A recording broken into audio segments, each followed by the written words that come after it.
और अनमा सीख दे और अपनी खाट भीतर ही ले। नमस्कार, मैं जनवक्ता श्रीओम गौतम और बात कर रहा हूं सुप्रीम कोर्ट के रिटायर्ड जज एएसओ की। इन्हें ओ का भी कहा जाता है। ये जो महोदय हैं ये आजकल ज्ञान बांटने में जुगलबंदी करते हुए नजर आ रहे हैं भारत के सीजेआई बी आर गवई से। जब ये रिटायर हुए थे तो बी आर गवई ने ये कहा था कि वो और एएसओ मिलकर एक अभियान में जुटेंगे और साथ मिलकर काम करेंगे। वो क्या काम करेंगे ये दोनों उसका संकेत दे रहे हैं। एएसओ रिटायर होने के बाद भाषण दे रहे हैं और बी आर गवई अभी से भाषण की तैयारी कर रहे हैं। ऐसा लगता है कि ये दोनों राजनीति में उतरने वाले हैं। एएसओ ने जो बयान दिया है वो सनातनी लोगों के लिए आपत्तिजनक हो सकता है। एक तरफ उन्होंने फिर से कुंभ पर सवाल उठाने की कोशिश की है और दिवाली पर जो पटाखे चले उनको भी उन्होंने कटघरे में खड़ा कर दिया है। एएसओ का ये कहना है कि धर्म की किसी भी पुस्तक में पटाखे चलाने की बात नहीं की गई है और न ही नदियों को भीड़ के साथ नहाने से गंदा करने की बात की गई है। दूसरी तरफ एएसओ ने यह भी कहा कि भारत के संविधान के अनुच्छेद 25 के अनुसार सबको अपने धर्म के जुड़े हुए जो रीति रिवाज है उनको अपनाने का अधिकार है, लेकिन कोई भी धर्म जीव जंतुओं पर क्रूरता करने की छूट नहीं देता है। शायद एएसओ बकरीद के मामले को भूल गए हैं। बकरीद पर जब भारत के ही अंदर लाखों करोड़ों निरीह जानवरों की बलि चढ़ा दी जाती है, उसको शायद या तो वो भूल गए या जानबूझकर उन्होंने उसको दबाने की कोशिश की। साथ ही साथ एएसओ ने यह भी कहा कि बॉम्बे हाईकोर्ट का एक फैसला है कि अजान के मामले में उन्होंने कहा था कि लाउड स्पीकर बजाना किसी भी धार्मिक गतिविधि का अनिवार्य हिस्सा नहीं है।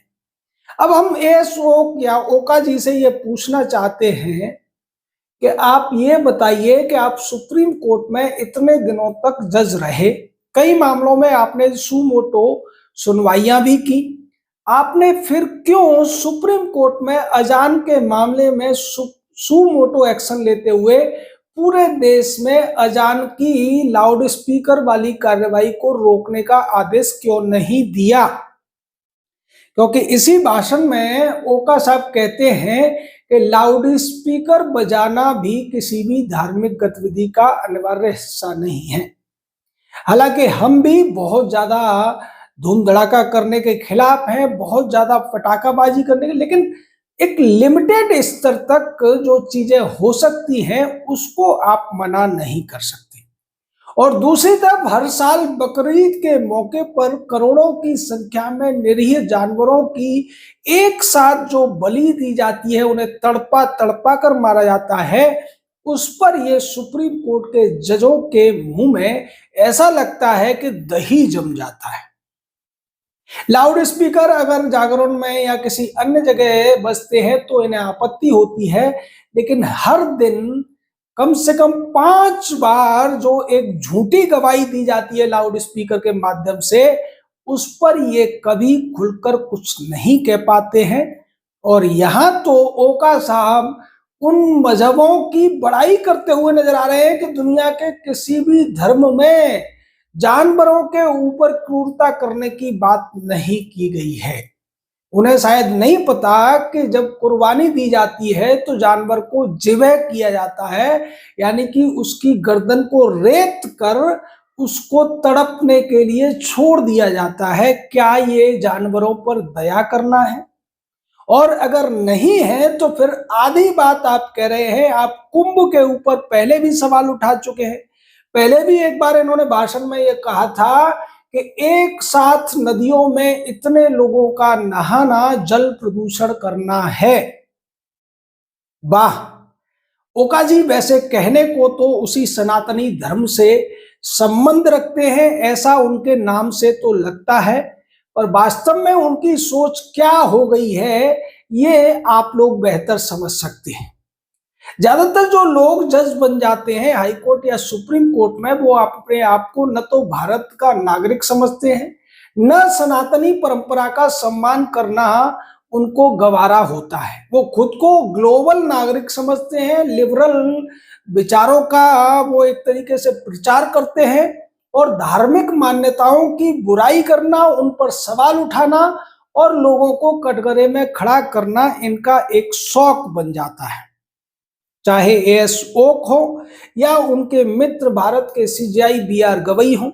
आपको याद होगा कि खजुराहो के केस में किस तरीके से बीआर गवई ने याचिकाकर्ता से ये कह दिया था कि तुम भगवान विष्णु के भक्त हो, उन्हीं से कहो कि वो इस मामले में कोई एक्शन लें और अपने मूर्ति का और अपने मंदिर का जीर्णोद्धार करें। साथ ही साथ उन्होंने एक और सुझाव दिया था, क्योंकि उसी खजुराहो के प्रांगण में दुनिया का सबसे बड़ा शिवलिंग कहा जाने वाला मातंगेश्वर का शिवलिंग है। तो उन्होंने कहा कि अगर आपको शाक्त परंपरा से कोई आपत्ति नहीं है तो उनकी पूजा कर लीजिए। यानी बीआर गवई ने शाक्त और वैष्णवों को भी भिड़ाने की कोशिश की, जबकि आज की डेट में भारत में जो व्यक्ति भगवान विष्णु को पूजता है वो भगवान शिव को भी पूजता है, वो माता दुर्गा को भी पूजता है। तो जो पुराना तीन जो संप्रदाय कहे जाते हैं, शाक्त, वैष्णव और शैव, वो सब आज की डेट में मिलकर एकजुट होकर खुद को सनातनी कहते हैं। लेकिन बीआर गवई ने यह कोशिश की कि शाक्त और जो शैव और वैष्णवों के अंदर दरार डालने की कोशिश की जाए। वहीं दूसरी तरफ जो महाकुंभ का आयोजन हुआ था, उसमें सरकारी आंकड़ा 50 करोड़ से ज्यादा, करीब 65 करोड़ लोगों के वहां पहुंचने की बात करता है। ये एक बड़ी उपलब्धि थी और दुनिया में ऐसा न भूतो न भविष्यति वाली स्थिति थी, क्योंकि अब अमेरिका भी अपना पूरा पैसा लगा के इतने लोगों को एक जगह नहीं जुटा सकता है। कोई भी देश, कोई भी सरकार, कोई भी संस्था इतने लोगों को एक जगह 40 दिन के पीरियड में इकट्ठा नहीं कर सकती है। ये जो लोग वहां आए थे, कोशिश तो सरकार की थी, लेकिन सरकार को भी उम्मीद नहीं थी कि इतने ज्यादा आएंगे। वो सब भावना से प्रेरित होकर आए थे और उन पर आप सवाल उठा रहे हैं कि वो लोग गंगा नदी को या नदी को प्रदूषित करने के लिए वहां पहुंचे थे। ये सोच है सुप्रीम कोर्ट और हाई कोर्ट के जजों की। आपको इसको अच्छी तरीके से समझ लेना चाहिए। ये लोग वकील से जज बनते हैं और उन्हीं वकीलों को भाई भतीजावाद और चेलापंथी के माध्यम से हाई कोर्ट का जज बनाया जाता है, जो इनके गिरोहों में शामिल होते हैं। यानी जो वकीलों के कुछ आप कह सकते हैं कि सरगना है, वो सरगना जिस पर हाथ रख देते हैं उसी वकील को हाई कोर्ट का जज बना दिया जाता है। और ज्यादातर ये जो वकील होते हैं उनकी वकालत बहुत ज्यादा अच्छी नहीं चल रही होती है। हालांकि वो सुर्खियों में रह सकते हैं, वो विवादों में रह सकते हैं, और ज्यादातर विवादों में रहने वाले वकीलों को ही हाई कोर्ट का जज बनाया जाता है। बाद में उन लोगों को सुप्रीम कोर्ट प्रमोट कर दिया जाता है और सुप्रीम कोर्ट प्रमोट होने के बाद में वो अपने आप को खुदा समझने लगते हैं। यानी ये जो नकली खुदा हैं, ये भारत की सनातनी परंपराओं पर सवाल उठाते हैं, भारत के त्योहारों पर सवाल उठाते हैं, सनातन की जो ऐतिहासिक विरासत है उस पर भी सवाल उठा देते हैं। ये आपके देवी देवताओं को चैलेंज करते हैं, उन पर सवाल उठाते हैं।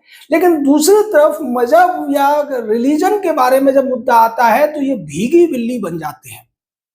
आप इसी भाषण में देखिए कि एएस ओक एक तरफ तो ये कह रहे हैं कि कोई भी धर्म जो निरीह जानवर होते हैं उन पर क्रूरता करने की छूट नहीं देता है, तो फिर उन्होंने बकरीद मनाने वालों की बुराई क्यों नहीं की, उन पर सवाल क्यों नहीं उठाए। एक तरफ वो कह रहे हैं कि ध्वनि प्रदूषण से लोगों को दिक्कतें होती हैं, तो फिर दिन में 5 बार जो अजान के नाम पर, झूठी गवाही के नाम पर ध्वनि प्रदूषण किया जाता है, उस पर नियंत्रण लगाने की बात ये क्यों नहीं करते हैं। क्योंकि अगर ऐसा ये करेंगे तो शायद मजहबी लोग इनसे नाराज हो जाएंगे और वो इतने सहिष्णु या टॉलरेंट नहीं है जितने कि सनातनी होते हैं। एएसओ को अब ये भूल जाना चाहिए कि सनातनी भी अब उतने ज्यादा कायरता की हद तक टॉलरेंट नहीं रह गए हैं, क्योंकि जब बी.आर. गवई ने इस तरीके की टिप्पणी की थी तो एक सनातनी व्यक्ति को इतना गुस्सा आया कि उसने सुप्रीम कोर्ट में ही जाकर जूतेबाजी कर दी थी।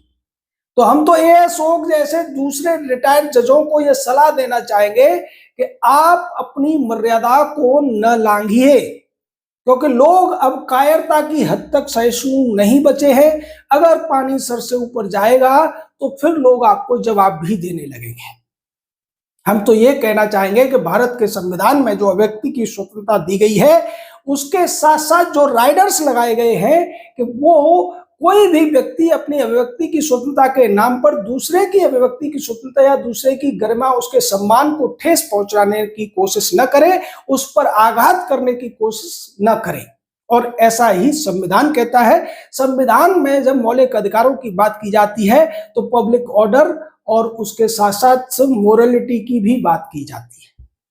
ये मोरलिटी नहीं है, और इसीलिए आज देश में सबसे बड़ी आवश्यकता है कि ये जो कॉलेजियम जिसकी वजह से ये भाई भतीजावाद और चेलापंथी से ऐसे ऐसे लोग जज बन जाते हैं, उसको जल्द से जल्द खत्म किया जाए।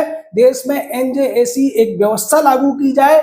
जजों के लिए ऑल इंडिया लेवल पर एक कंपटीशन होना चाहिए, जैसा आईएएस पीसीएस वगैरह के होते हैं, और उसके बाद एलिजिबिलिटी के बाद में फिर जो वैकेंसी के हिसाब से जो अच्छे जज हैं उनमें से जजों को चुना जाना चाहिए। अन्यथा इसी तरीके के लोग जज बनते रहेंगे, और जज बनते हुए उन्होंने क्या किया होगा उसका अंदाजा आप उनके रिटायरमेंट बाद के जो भाषणबाजी है, जो उनकी ज्ञान की उल्टियां हैं, उससे समझ सकते हैं।